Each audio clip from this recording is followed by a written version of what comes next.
check out these markets. Oh, my What? goodness. What? Wow. Stop. Yeah, we get excited when we see positivity. Not me usually, but hey, today, NASDAQ back in the green. Taylor. Totally back in the green. What a rebound this has been, you guys. We were looking at what could have been a 1% decline on the NASDAQ, and we claw our way back up. Why, you ask? Well, we had a very good 10-year bond auction.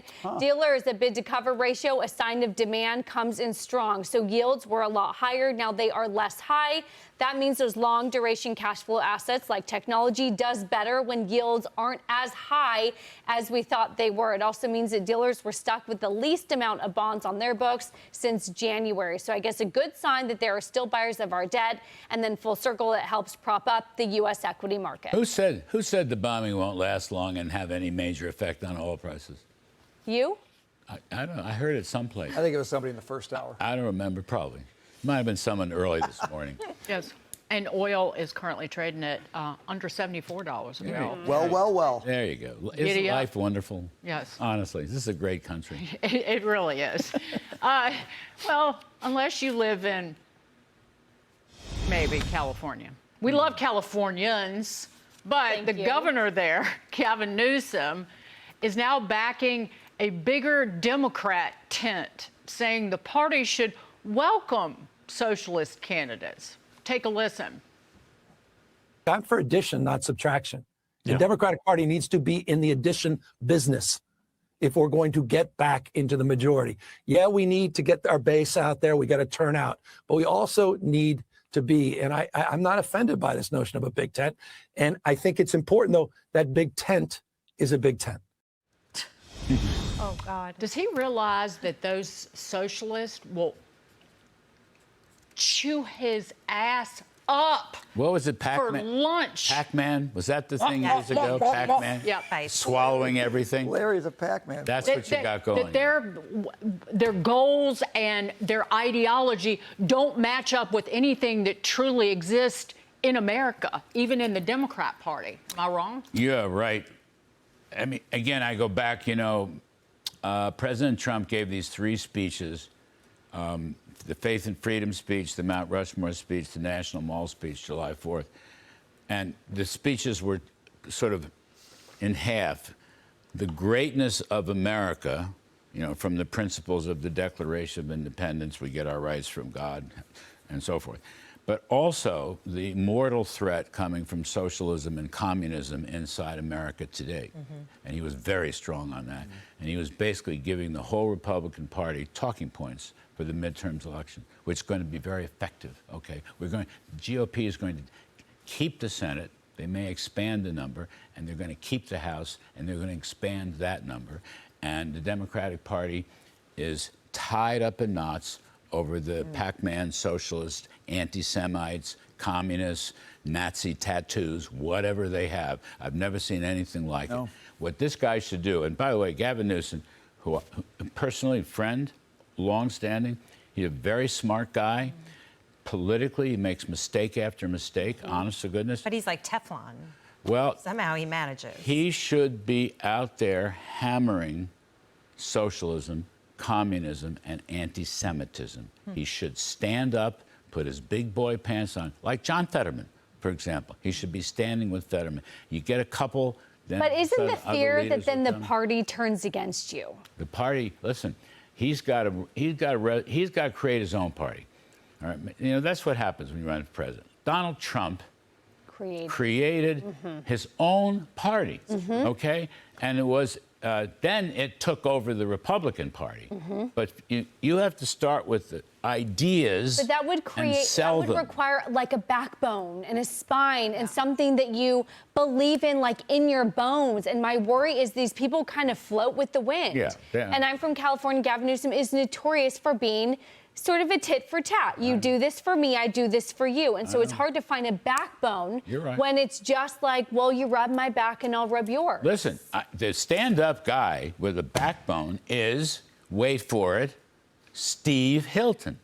And he is going to give a run for the money. I'm telling you. Okay. I know GOP, registration. I know all the reasons against Steve Hilton. But the thing that Steve Hilton has going for him, a corrupt Democratic Party being taken over by communists. Okay, that's point number one. B, utter corruption in all these welfare programs and Medicaid programs and whatnot, which they refuse to clean up, okay? You may get a socialist mayor of LA, that'll help Steve Hilton. And finally, Steve Hilton has good ideas. By and large, he's a free market guy, he's an anti-tax guy, he's a growth guy, and he loves California. California is a wonderful, fabulous place. It's what the government's done to it. It is the garden of America. Yeah. And we should embrace it. We should embrace California avocados and stop importing avocados from Mexico. That would be my platform. I want to get to this. A growing number of Democrats are withdrawing support for Maine candidate Graham Plattner. At last count, there were like 3 Democrats in the Senate who were still standing by him. Right. Was it Durbin was one of them this He morning? might be the last yeah, one. but I he don't had know. backed off. Wall Street Journal reporting that Democrat operatives spent 3 days doing a background check, and the man behind that rushed background check, Dan Maroff, had this to say about how it all went down. How did you go about vetting him? And why did you? We paid a nice firm a whole chunk of money and got some stuff back. Did the vetting process turn up the tattoo that became so controversial? No. The Reddit posts, did that turn up in the vetting process?